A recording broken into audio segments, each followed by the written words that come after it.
Assalamualaikum warahmatullahi wabarakatuh. Perkenalkan, nama saya Firiawan dengan NIM I1S1 22012. Baik, pada video kali ini saya akan menjelaskan sebuah studi kasus pada mata kuliah data mining, di mana studi kasusnya itu analisis data pelanggan toko berbasis klasterisasi Cummins untuk segmentasi pasar. Ya, pada video ini kita akan membahas 3 poin utama. Yang pertama ada definisi algoritma Cummins itu sendiri, kemudian cara kerja algoritma Cummins, serta studi kasus. Sebelumnya kita perlu mengetahui apa itu algoritma Cummins, di mana algoritma Cummins itu adalah salah satu algoritma yang digunakan untuk clustering atau pengelompokan data. Tujuan utama algoritma ini adalah membagi data ke dalam kelompok klaster berdasarkan kemiripan karakteristik, sehingga data dalam satu kelompok itu memiliki kemiripan yang tinggi, sementara data antar kelompok memiliki perbedaan yang besar. Selanjutnya di sini ada sebuah contoh atau cara kerja daripada algoritma Cummins, di mana untuk cara kerjanya itu yang pertama kita menentukan nilai K sebanyak jumlah klaster atau kelompok yang diinginkan. Kemudian yang kedua itu kita memilih sebanyak klaster data dari set data sebagai pusat klaster atau sentroid secara random. Kemudian yang ketiga menghitung jarak antar objek dengan masing-masing sentroid. Untuk rumusnya itu dapat kita gunakan seperti ini. Kemudian langkah keempat mengelompokkan objek berdasarkan jarak terdekat dengan sentroid.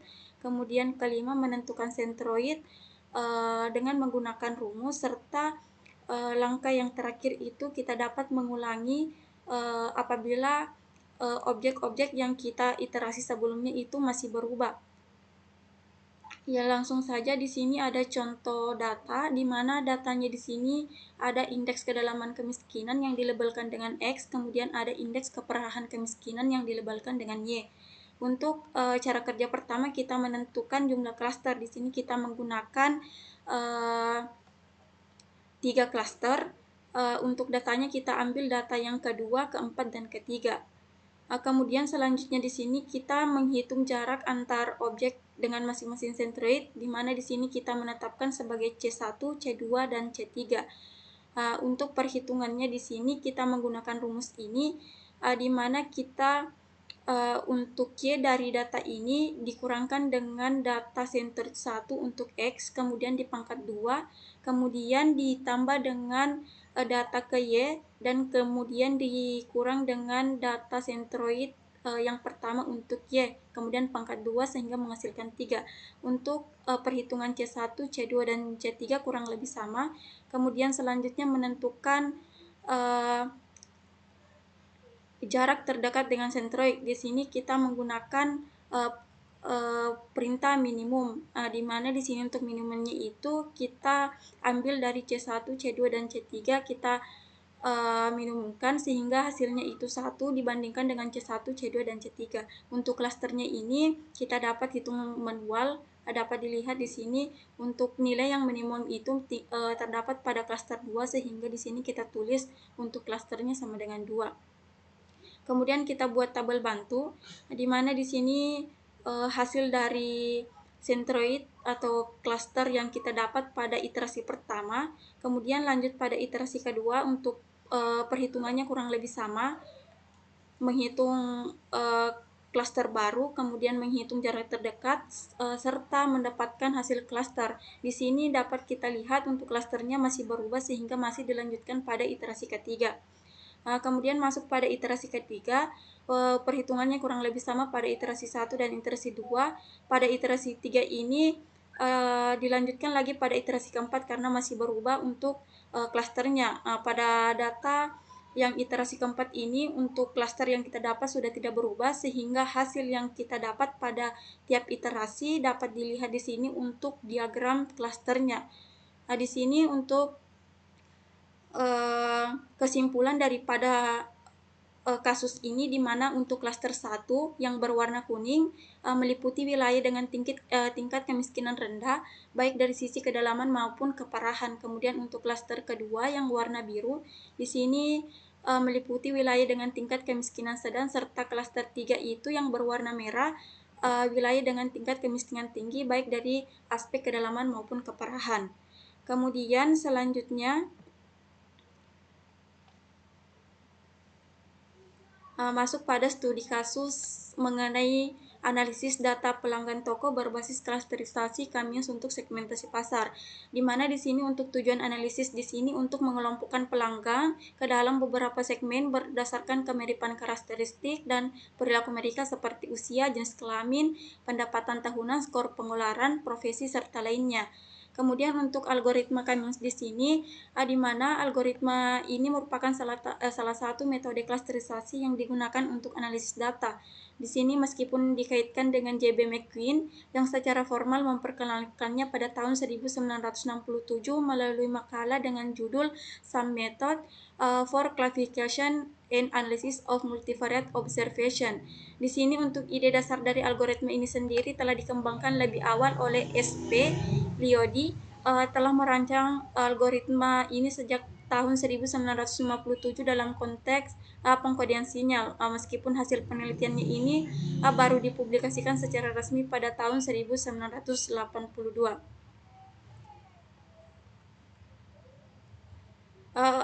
Pada dasarnya di sini penemu dan publikasi awal ada dua, yaitu Liodi serta McQueen. Di sini untuk Liodi ini mengembangkan ide tentang Kamiens pada tahun 1957, namun makalahnya baru dipublikasikan pada tahun 1982.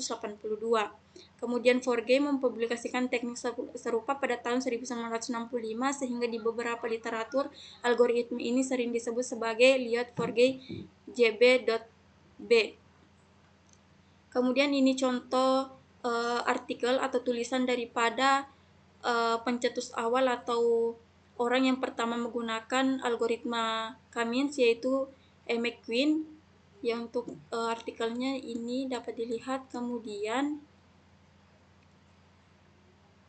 yang pencetus kedua atau yang menggunakan algoritma kedua ada Liodi dengan judul artikelnya itu Least Squares Quantization in PCM.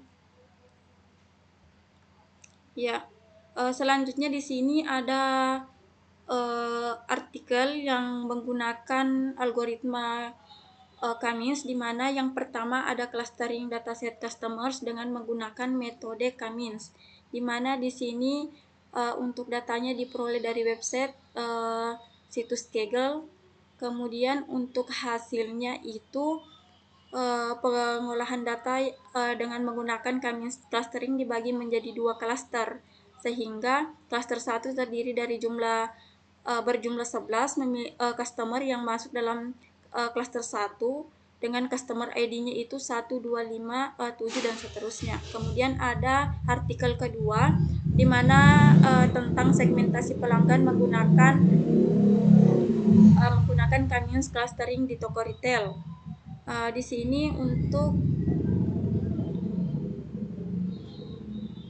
hasil yang didapat itu di mana 6 klaster pelanggan dengan karakteristik unik berhasil diidentifikasi, serta sementara yang klaster 1 dan 2 itu menunjukkan pemisahan yang sangat baik, sementara klaster 4 dan 5 itu menunjukkan pemisahan yang lebih lemah. Kemudian ada referensi atau artikel yang ketiga mengenai segmentasi pembelian produk menggunakan algoritma Kamiens berdasarkan klasterisasi pada pemilihan menu yang ada di UMKM kuliner. Kemudian ada yang keempat mengenai penerapan algoritma Kamiens clustering dalam pengelompokan data penjualan supermarket berdasarkan cabang atau brands.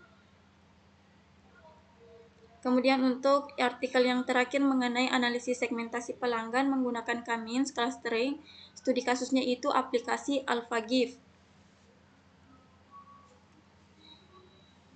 Ya, selanjutnya masuk pada proses pengumpulan data mengenai studi kasus yang saya ambil. Di sini data dalam penelitian ini diperoleh dari situs web Kaggle dengan nama datasetnya itu Shop Customer Data. Data ini terdiri dari 2000 catatan dan 8 kolom yang mencakup berbagai informasi tentang pelanggan. Selanjutnya masuk pada proses pemodelan daripada klasterisasi menggunakan Kamins dengan judul yang saya ambil itu analisis data pelanggan toko berbasis klasterisasi Kamins untuk segmentasi pasar.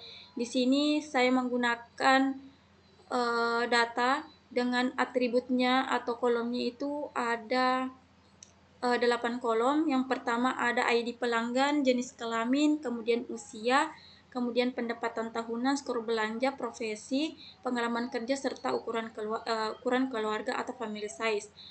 Pertama-tama kita import library. Di sini kita import library yang akan digunakan selanjutnya dalam proses analisis mengenai data pelanggan ini menggunakan Kamins. Kemudian membuat dataset. Di sini membaca dataset. Di sini terlihat untuk datanya itu terdiri dari 2000 entry dan 8 kolom. Untuk datanya dapat dilihat di sini customer ID, gender, age, annual income, dan lainnya. Kemudian setelah itu kita cek apakah pada data yang kita pakai ini ada duplikat atau tidak. Di sini terlihat bahwa data yang kita pakai tidak ada yang duplikat. Selanjutnya kita analisis terpisah berdasarkan gender. Di mana gender di sini ada female dan male. Di sini untuk yang female-nya dan untuk male-nya. Kemudian menampilkan informasi ringkas tentang struktur data frame dari Pustaka Pandas. Di sini dapat dilihat nama kolom berdasarkan tipe-tipe berdasarkan tipe data frame-nya. Kemudian di sini selanjutnya menghitung variabel nilai gender. Di sini untuk female-nya ada 1186, kemudian untuk male-nya itu 814, serta menghitung nilai profesi. Profesi di sini ada beberapa, ada artis, kemudian engineer, dokter, dan lainnya. Di sini untuk mayoritas pelanggan yang berbelanja adalah wanita, yaitu sekitar 60% dari data atau 1186 pelanggan, sedangkan 814 itu sisanya adalah pria, di mana pekerjaan pelanggan paling banyak adalah sebagai artis dan paling sedikit pelanggan yang berprofesi sebagai marketing dan ibu rumah tangga. Selanjutnya masuk pada visualisasi analisis data. Di sini kita menampilkan proses penciptaan representasi visual dari data untuk memfasilitasi eksplorasi, interpretasi, dan komunikasi pola dan hubungan di dalam data. Merupakan alat ampuh untuk memahami data yang kompleks dan mengomunikasikan wawasan secara efektif. Kemudian di sini ada perbandingan di mana di sini untuk female-nya ini kurang lebih 59,3%, kemudian untuk male-nya itu kurang lebih 40,7%.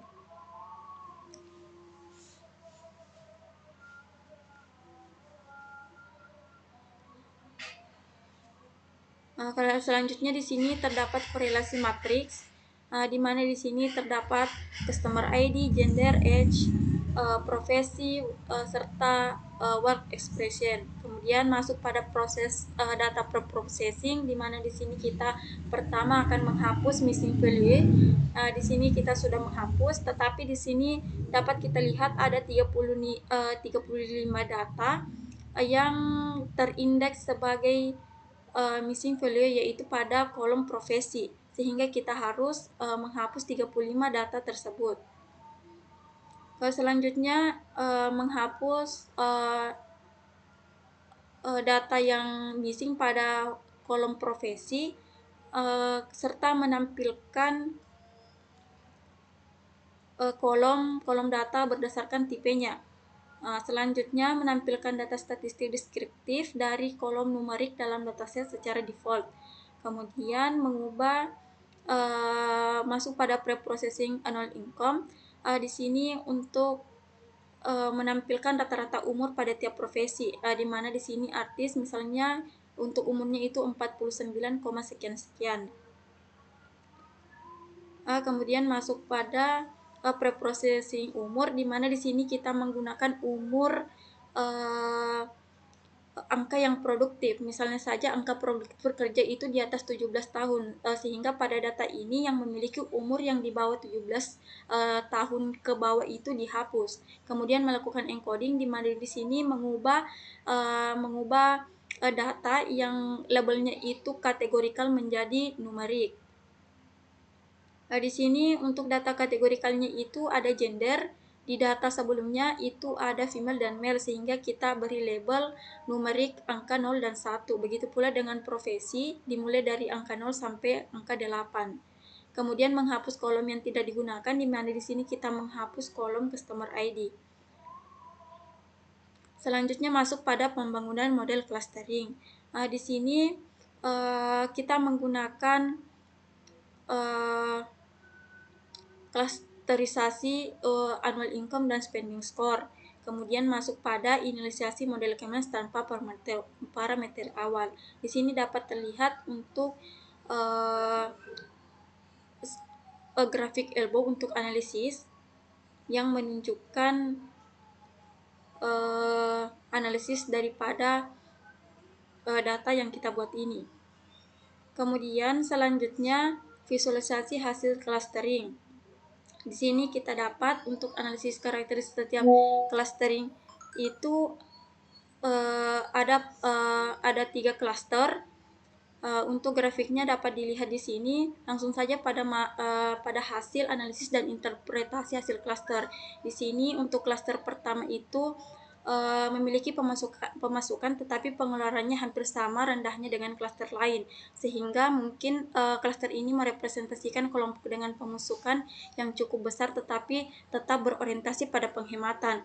Kemudian pada cluster kedua itu pemasukan itu rata-rata 161,911 serta pengeluarannya itu 51,94. Kemudian klaster ketiga rata-rata pemasukan itu 55,176 serta rata-rata pengeluarannya itu 49,37. Ya baik, itulah penjelasan saya mengenai studi kasus analisis data pelanggan toko berbasis klasterisasi Keynes untuk segmentasi pasar. Lebih dan kurangnya mohon dimaafkan. Wabillahi taufiq wal hidayah. Wassalamualaikum warahmatullahi wabarakatuh.